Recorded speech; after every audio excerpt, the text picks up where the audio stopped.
Graça e paz, meu irmão. Reverendo Carlos Lima, pastor efetivo da Igreja Presbiteriana da Fontinha, convidando a você para que, assim que possível, faça-nos uma visita lá na Estrada da Fontinha, número 220, uma igreja de portas abertas, pronta para acolher você, toda a sua família. Você é o nosso convidado especial. Faça então essa visita assim que for possível. Irmãos, nós também queremos convidar você para que na próxima quinta-feira você ouça o nosso vídeo este de numa reunião de oração, de celebração. E se você também quiser, faça para a gente um post ou um pedido a qualquer um dos nossos membros de nossa igreja, para que você possa então naquele momento ter a oportunidade do seu vídeo ou do seu pedido aparecer no nosso vídeo. Então alguns irmãos já fizeram, nós podemos orar de maneira geral, mas o que eu gostaria, se fosse possível, é citar o seu nome. Alguns irmãos fizeram isso, mas o nosso vídeo ele é entregue para ser postado nas redes sociais com uma certa antecedência, então não foi possível esses nomes aparecerem.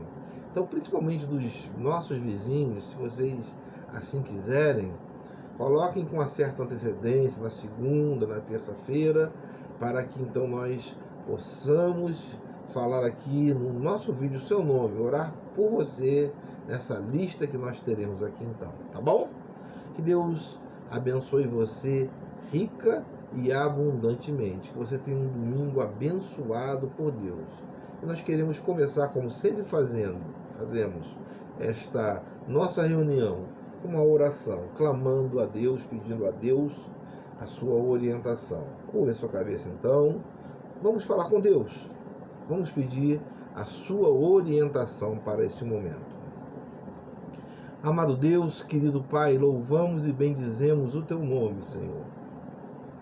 Ó Deus, Deus de todo poder, de toda consolação, nós queremos, Senhor Deus, neste momento de culto, de louvor, de exaltação ao Teu nome, suplicar a Tua presença, Senhor.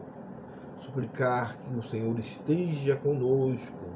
Suplicar, Senhor Deus, que os Teus anjos, Pai, que acampam os nossos lados, Pai, sejam, Senhor Deus, fortes, Senhor, nessa tarefa da nossa proteção, Senhor.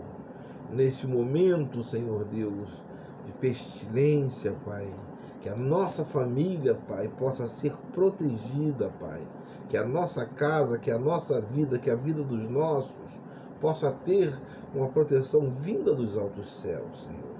Seja, Senhor Deus, com aquele que ouve, Pai, a Tua palavra que vai ser hoje pregada, Pai, para que esse coração, em recebendo essa palavra, possa ter, Senhor Deus, alívio no seu coração, possa ter força para a sua caminhada, possa ter crescimento pessoal e espiritual, Pai. Abençoa o Teu povo, seja, Senhor Deus, com aquele que também está sem vigor espiritual, aquele que, Senhor Deus, tem dificuldades pessoais, aqueles que estão enfermos, aqueles que precisam de abertura de porta de emprego, aqueles, Senhor Deus, que vivem as lutas desta vida, Senhor. Abençoa, guarda, protege, dirige. Seja, Senhor Deus, com esta programação, porque nós a entregamos em nome do Senhor Jesus, na força e na consolação do Espírito Santo. Amém. Amém, irmão, irmã, louvado seja o nome do Senhor. Sendo assim, querido, eu gostaria que você tomasse a sua Bíblia e abrisse no Salmo de número 124. Desde já eu quero incentivar você que leia esse salmo na íntegra, mas para a nossa meditação eu vou ler o último versículo, verso 8, que talvez seja o ponto central deste Salmo de Davi, que fala sobre essa proteção do Senhor, que liberta, que arranca a nossa alma das trevas, dos problemas, dos pesares, das tristezas. E vou ler a expressão de Davi, que vivia, não só ele, mas o seu povo, também nessa expectativa. Olha o que Davi diz no verso 8. Leia comigo esse verso 8. O nosso socorro está em o nome do Senhor, Criador do céu e da terra. De novo, o nosso socorro está em o nome do Senhor, Criador do céu e da terra. É um socorro que nos acode, é um socorro positivo, é um socorro providente, porque é do Senhor, é do Criador dos céus e da terra, é das mãos daquele que realmente pode nos acudir e o faz de maneira magistral em nossa vida. Amém? Conta-se que em 1686, o rei da Inglaterra manda um engenheiro construir um farol para que esse farol guiasse os navios numa região muito perigosa. E esse homem vai com um grupo de outros construtores, pedreiros, edificadores, e ele então constrói uma excelente edificação. Ficou tão boa que ele manda escrever também embaixo as seguintes palavras: uivai, ventos, elevai a vossa voz, ó mar, e provai esta construção, e vede que ela é muito boa. Mas conta a história que 2 anos depois veio uma tempestade e jogou toda aquela magistral obra de engenharia do homem lá no chão. Tão boa aquele farol, destruiu completamente aquela obra. E o rei então, vendo a necessidade da Inglaterra ter naquela região passagem segura para os navios, chama um engenheiro famoso e fala: olha, você precisa construir lá um farol naquele lugar. E ele vai e constrói um farol. Mas passado também algum tempo, um incêndio destrói completamente aquele farol. E o farol fica destruído completamente. De novo, não há passagem segura para os marinheiros, para os navios daquela região. E na terceira vez o rei manda um terceiro engenheiro. E esse faz o melhor farol que ele poderia fazer. Capricha no material e nas medidas. Faz fundações maiores ainda. Faz o melhor que ele poderia fazer. Mas no final manda escrever as seguintes coisas: se o Senhor não edificar a casa, em vão trabalham os edificadores. Salmo 127, verso 1.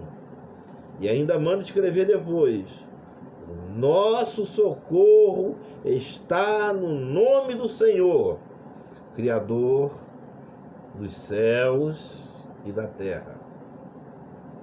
Conta a história que aquele farol ficou de pé até o início do século XX, quando ele foi desativado, porque não era mais necessário o seu serviço, porque já havia outras maneiras de se localizar naquela região com equipamentos mais modernos. Nós, muitas vezes, irmãos, confiamos nas nossas mãos nas nossas obras, naquilo que podemos fazer, na nossa engenharia. Mas e quando a tempestade vem? Quando o inusitado acontece? Quando as intempéries aparecem na nossa vida? E quando os problemas se levantam? E quando questões como essa que nós estamos vivendo, eu e você, estávamos há um mês e pouco em casa e de repente somos obrigados a nos reter nos nossos lares e a nossa vida muda.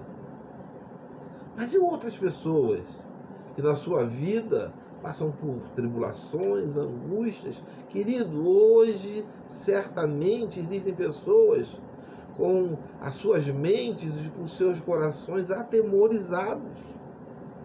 São as circunstâncias da vida, são os problemas, são as agonias, são os problemas dentro do próprio lar, pessoas que vivem brigando, não encontram soluções, parece que as engrenagens da vida não se fecham, não se acertam. Quantas pessoas estão assim? Quantas pessoas têm problemas que são insolúveis? Quantas pessoas vivem as suas circunstâncias e hoje estão desesperadas, estão tristes, estão amarguradas? Então, nós temos uma máxima, talvez ela filosófica, teológica, que problemas eles vêm. A vida não é um mar de rosas. Assim, um antigo hino da minha infância falava que a vida tem tristezas. Sim, né? Feliciano Amaral cantava: nem tudo é um céu de anil, mas há um caminho só, confia em Deus. E é isso que o Salmo 124 fala. Ele aponta para Deus. Então, aqui no Salmo 124 não existe nenhum pedido de desculpa. Ele não pede desculpa em relação ao problema. Ele fala: problemas virão. Você vai passar por problemas. Então, ele é um mostrador, um sincronizador. Ele aponta para as dificuldades. Ele fala: olha, na vida do crente, na casa do crente, como no ímpio, existem problemas. Ele não está pedindo desculpas das tribulações do mundo. Vivemos num mundo pecador.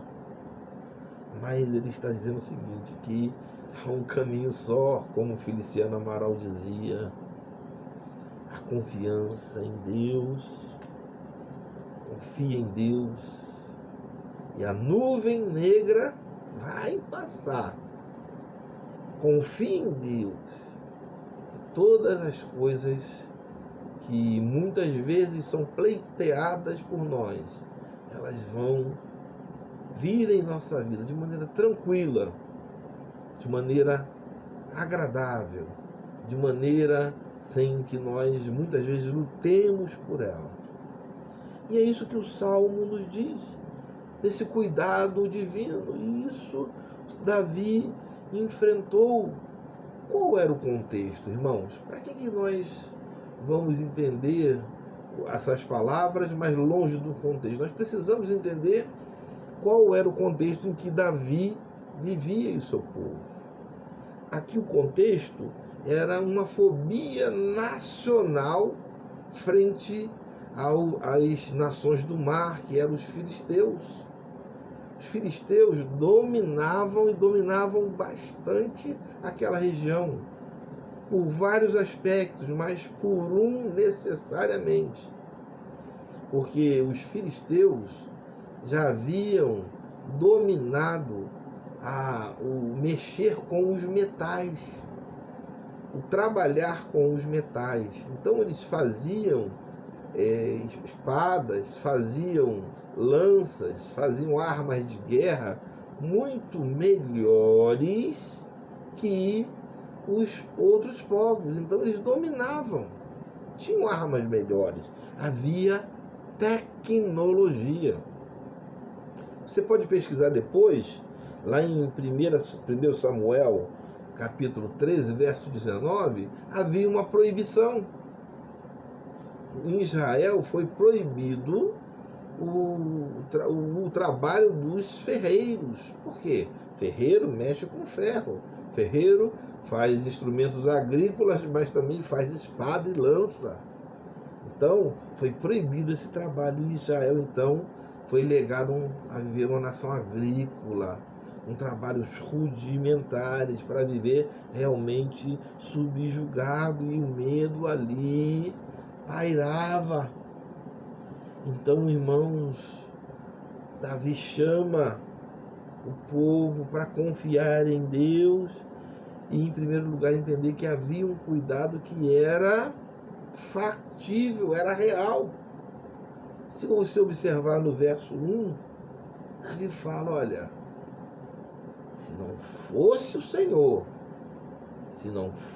Senhor que esteve ao nosso lado, e faz um vocativo, ele chama Israel para que o próprio Israel fosse uma testemunha daquela palavra dele. Então ele foi que diga a Israel, se não fosse o Senhor que esteve ao nosso lado, eles nos teriam engolidos vivos, as águas nos teriam submergido e passado por cima de nossas almas. Seria mais ou menos como que duas figuras aqui que são levantadas pelo salmista. A primeira é que os problemas, que as lutas provocadas por aquela guerra, seria como que um animal devorador, no verso 13. Imagina essa figura de um animal que mete os dentes, as garras numa presa e a engole quase que de uma bocada só. Um animal muito maior, um animal poderoso, um animal que é destruidor, um predador mesmo, um monstro terrível, um monstro amedrontador. Essa é a primeira figura aqui traçada por Davi. E nessa ilustração, Davi fala que eles não tinham como se defender. E ele fala, se não fora o Senhor que esteve ao nosso lado, e fala, ó, Israel, você tem que valorizar isso. A primeira a dizer que o Senhor esteve ao seu lado é você. Que diga isso, Israel, em primeiro lugar. E nós, irmãos, somos também, hoje, aqueles que devem dizer que o Senhor está e esteve ao nosso lado. Quantas lutas você já passou nas quais o Senhor esteve ao seu lado? Quais foram as forças que você teve por você mesmo para resolver os seus problemas?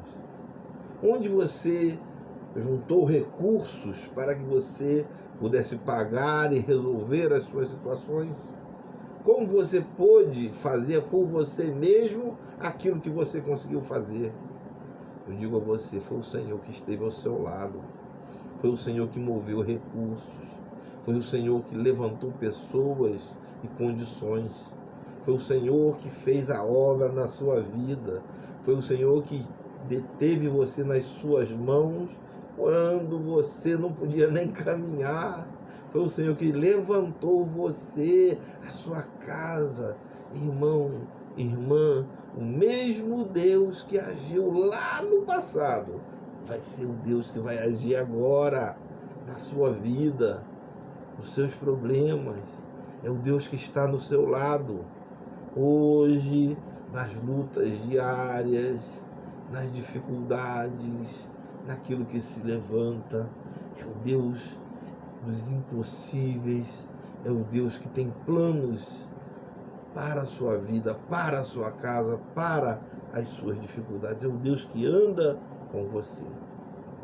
Mas ainda no texto, há uma segunda alegoria, uma segunda ilustração que o salmista Davi leva. Ele fala o seguinte, olha, no verso 4, águas teriam submergido e uma torrente, uma corrente passariam sobre nossa alma. Note que ele não fala aí no verso 4, nosso corpo, mas teria uma torrente passado sobre a nossa alma. E ele está querendo dizer que é muito mais uma luta carnal, da pele, do corpo, mas é algo interior, global, espiritual, que pega o nosso corpo e nossa vida como um todo. E você imagina, irmãos, nós que vivemos aqui no Rio de Janeiro, vivemos próximos à água, praia, rio, mas quando vem uma enchente, nós tememos. Você teme, eu temo também. Agora imagine aqui o contexto de quem está falando, de quem vive num lugar seco, sem águas, e o terror de quem fala quando vem uma torrente, águas fortes, que o cobre por cima dele e o leva numa enchente, numa torrente. Isso é muito mais, provoca muito mais medo, provoca um temor, um horror, um pavor muito grande. E ele fala, olha, era essa a nossa situação, como um animal que nos ia engolir vivo, como uma enchente que passaria por cima de nós, mas espera lá, o Senhor esteve ao nosso lado. Essas coisas passaram, essas coisas ficaram lá atrás, e nós hoje somos testemunhas. Quero dizer para você, irmão e irmã, que na sua vida também, essas situações adversas irão passar. O confinamento social irá passar, as lutas da sua vida irão passar, e você ainda encontrará, nas mesmas palavras que o salmista Davi fala no Salmo 42, porque se abate, ó minha alma, porque te perturbas dentro de mim, espera em Deus. E aí que está a frase que eu quero me ater, porque ainda eu o louvarei. Você ainda o louvará, você vai olhar para todas essas situações e vai fazer igual o salmista do Salmo 124, vai dar graças a Deus, vai olhar o seu problema real, vai entender que você passou por dificuldades, mas vai clamar o nome do Senhor.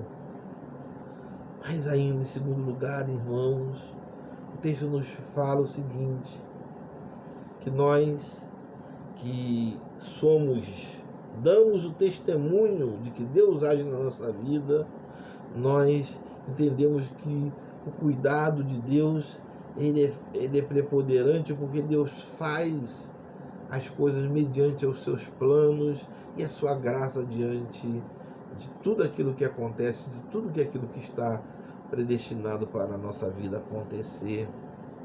Em outras palavras, querido irmão, não há acaso na sua vida. Isso deve produzir em você uma segurança extra.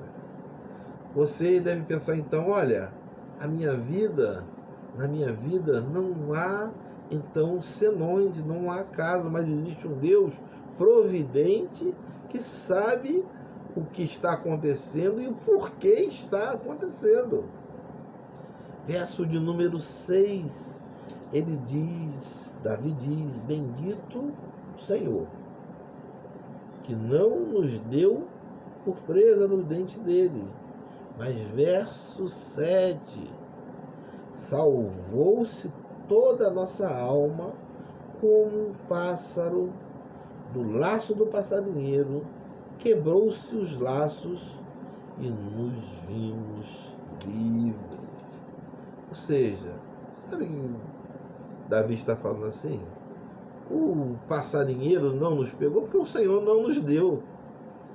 E o Senhor também não nos deu por dente dele porque o Senhor não nos deu. O Senhor não queria dar.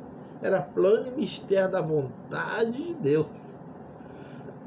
Na vontade de Deus para nossas vidas, naquilo que Ele queria fazer, para todos nós, ele tinha planos magistrais para as nossas vidas. Ele salvou a nossa alma. E alma aqui, irmãos, no hebraico, nefesh, tem uma conotação nesse texto como que algo belo, como algo total, como algo que faz parte de um todo na vida, no coração. Ou seja, o salmista está falando o seguinte, que Deus reservou o nosso todo para Ele, para a adoração, e preservou isso como um plano que Ele tem para esse todo, para o servir, para viver para Ele, para viver diante dos seus planos. Deus nos chama a viver, irmãos, uma vida sob a sua proteção, porque Ele tem planos para a sua vida. Então isso nos dá uma tranquilidade muito grande. Conta-se que um soldado que era cristão estava na guerra e tinha muito medo do que lhe ia acontecer. E havia bombardeiros, havia bombas caindo, havia minas, e ele, muito ainda temeroso pelo que ia acontecer, encontrou o capelão e falou que ele confiava em Deus, mas aquilo ali estava roubando a sua fé. E o capelão evangélico disse para ele o seguinte: você confia em Deus? E ele falou: eu confio, mas nessas situações eu tenho muito medo. E o capelão falou assim: olha, é muito normal quando passamos pelas provações do nosso coração temer. Mas você já pensou que Deus já tem todos os seus planos para a sua vida nas suas mãos? Que não vai haver acaso na sua vida? E que ou viver ou morrer depende de Deus? Então aquele capelão o orientou, o estimulou a confiar em Deus e a colocar em Deus todas aquelas ansiedades. E aquele jovem, a partir daquele momento, entendeu que ele dependia de Deus. E a sua passagem por aquela guerra foi suave, muito mais suave. Quando nós aprendemos a confiar em Deus, a nossa passagem dessa nossa existência se torna mais suave, irmãos. Nós somos afoitos nas nossas buscas, nós somos impetuosos naquilo que queremos, nós somos inconstantes naquilo que desejamos. E o salmista está falando o seguinte, que é Deus que cuida de nós. Nós não podemos, pela nossa ansiedade, pela nossa busca, mudar ou acrescentar nada aos planos de Deus para as nossas vidas. Nós precisamos, então, submeter as nossas vidas à vontade de Deus e aprender a confiar no Senhor, porque é Deus que não nos entrega por presa, é Deus que liberta as nossas almas, é Deus que faz as coisas acontecer segundo o desígnio de sua vontade. Mas ainda, irmãos, em último lugar, nós somos chamados a entender que nós devemos permanecer na nossa vida de confiança em Deus, porque somente em Deus nós podemos encontrar esse socorro total, esse socorro confiante, esse socorro que pode fazer a diferença.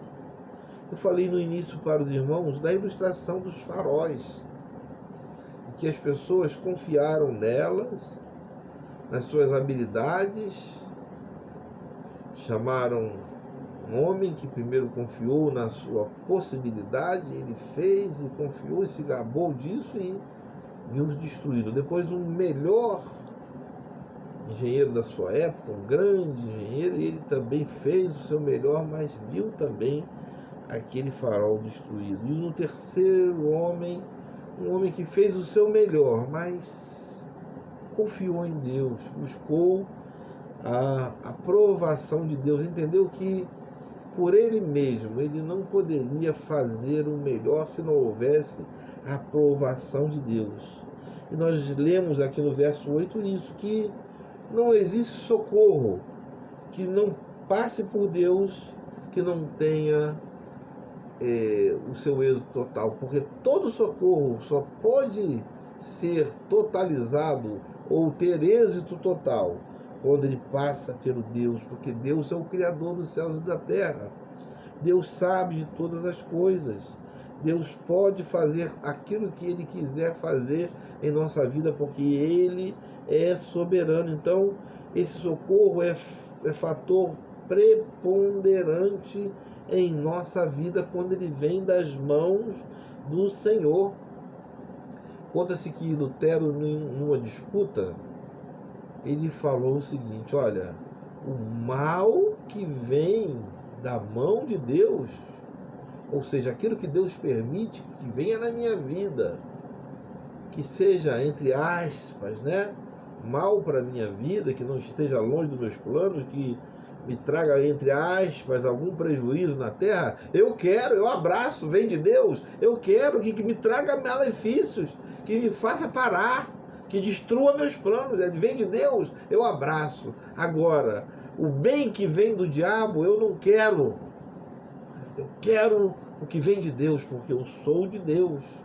Lutero ainda fala: se Jesus Cristo apontasse uma arma na minha direção e carregasse essa arma, eu abriria os braços e sairia correndo na direção dele, rindo com toda alegria. Porque de Deus só vem coisas boas, de Deus só vem cuidados bons, de Deus só vem o belo, de Deus só vem o agradável, de Deus só vem socorro. E a palavra de Deus de Davi fala que o nosso socorro, o seu socorro, vem de Deus, o Criador dos céus e da terra. Essa é a ideia de Davi, e ele pega uma ideia antiga do Adonai, do Deus Criador, do Deus protetor, do Deus Criador, do Deus que fez todas as coisas, do Deus Senhor do universo, Senhor do universo, do Deus que pode e vai fazer todas as coisas, do Deus em que todas as pessoas se ajoelham diante dele e louvam ele, porque ele é o Senhor da criação, é o Criador de todas as coisas, o Deus que ninguém pode resistir, subverter a sua força e a sua vontade. Irmãos, nós precisamos confiar em Deus, precisamos fortalecer a nossa vida, precisamos fortalecer a nossa espiritualidade. Quantas pessoas estão cabisbaixas, quantas pessoas estão vivendo esses dias com tristezas, quantas pessoas estão numa situação descendentes em sua fé, quantas pessoas estão longe de Deus, quantas pessoas passam esses dias sem fazer oração. Que isso passe longe da igreja da Fontinha, que essa reclusão social sirva para aumentar a nossa fé, a nossa confiança em Deus.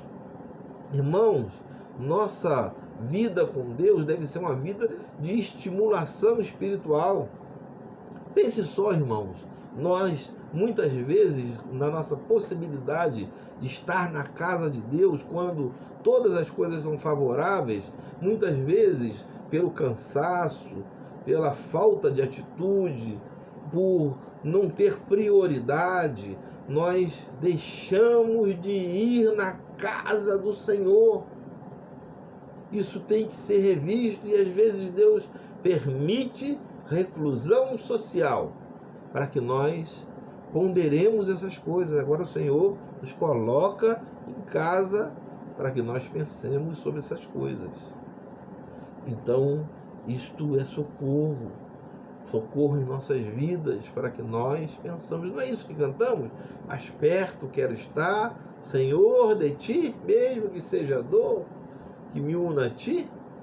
Não é isso que falamos, que o salmista faz e fala no seu hino?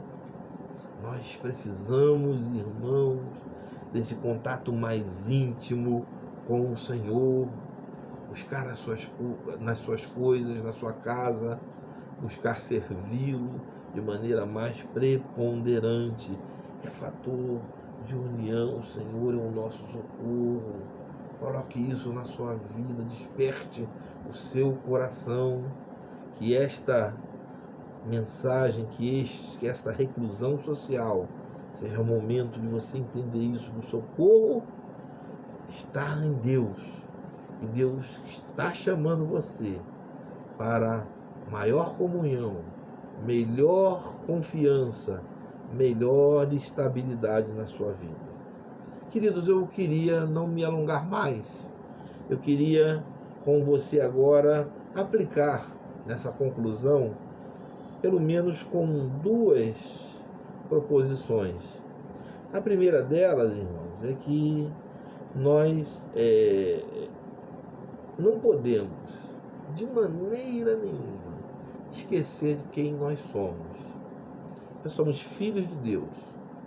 E por isso, então, nós não podemos andar longe de Deus. Deus busca você. Muitas vezes nós somos igual o filho pródigo ou as filhas pródigas. Estamos longe de Deus. Existem filhos pródigos que estão longe da casa de Deus, mas existem filhos pródigos igual o filho mais velho, que está também dentro da casa, trabalha para Deus, mas também está um pouco longe de Deus. Nós precisamos estar na casa do Pai, ligados com Ele, com espiritualidade, entendendo desse cuidado para nossas vidas. E essa palavra nos chama a olhar esse cuidado. Ele está cuidando de nós, mas nós precisamos desta comunhão. Não podemos ficar longe de Deus. Precisamos desse cuidado. Precisamos olhar para isso. E a pergunta é: como nós temos andado com Deus, como filhos de Deus? Será que somos pródigos?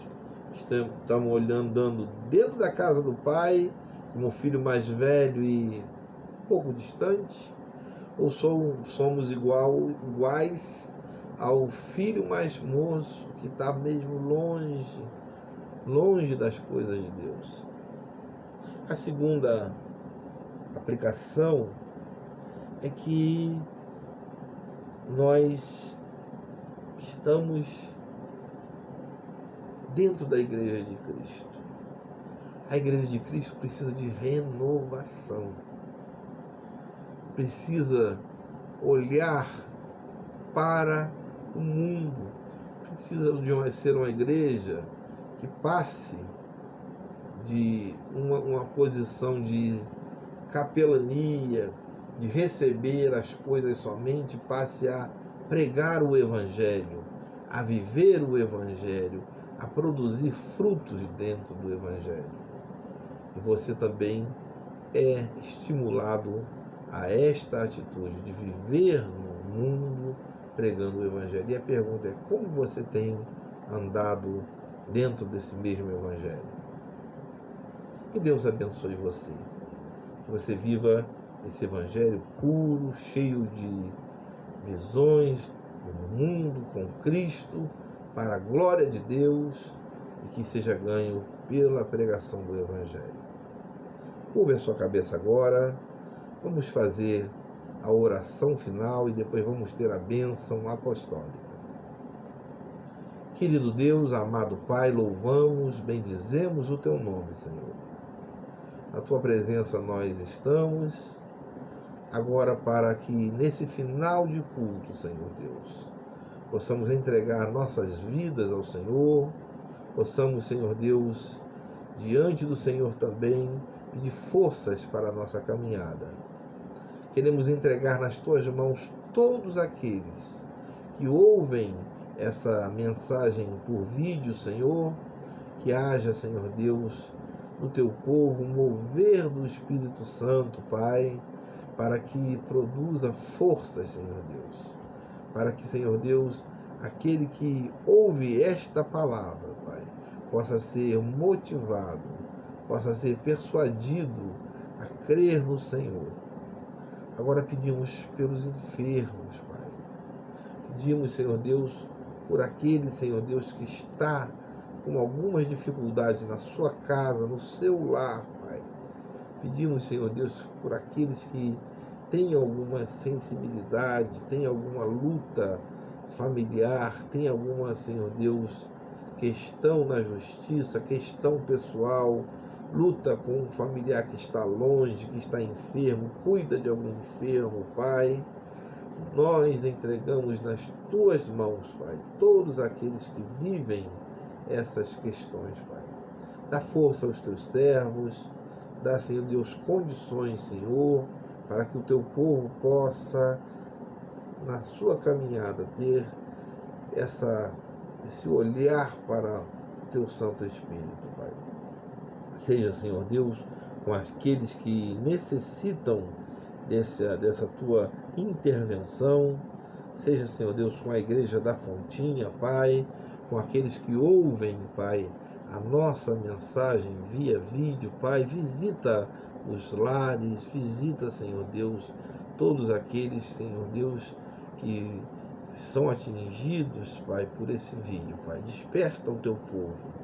Desperta, Senhor Deus, aqueles, Senhor Deus, que estão fracos na fé, aqueles que vivem as lutas da vida, aqueles que têm necessidade, Senhor Deus, de crescimento pessoal. Seja com o teu povo, nós assim oramos em nome do Senhor Jesus, na força e consolação do Espírito Santo. Amém. Irmão, recebei a bênção que é do Senhor. Que a graça do nosso Senhor e Salvador Jesus Cristo, o amor de Deus e a comunhão do Espírito Santo seja com todos vós e com todo o povo do Senhor, agora e pelos séculos dos séculos. Amém. Amém, irmãos. Até quinta-feira, se assim permitir Deus. Você também é o nosso convidado. E eu estimulo então a você que faça os seus pedidos, que passe pelas redes sociais para que chegue até nós, para que possamos aqui, então até segunda, terça-feira no máximo, ter esses pedidos para que possamos, na gravação, já citar o seu nome, já colocar na nossa lista. Tá bom, querido? A paz de Cristo. Fica com Deus, um abraço, amém.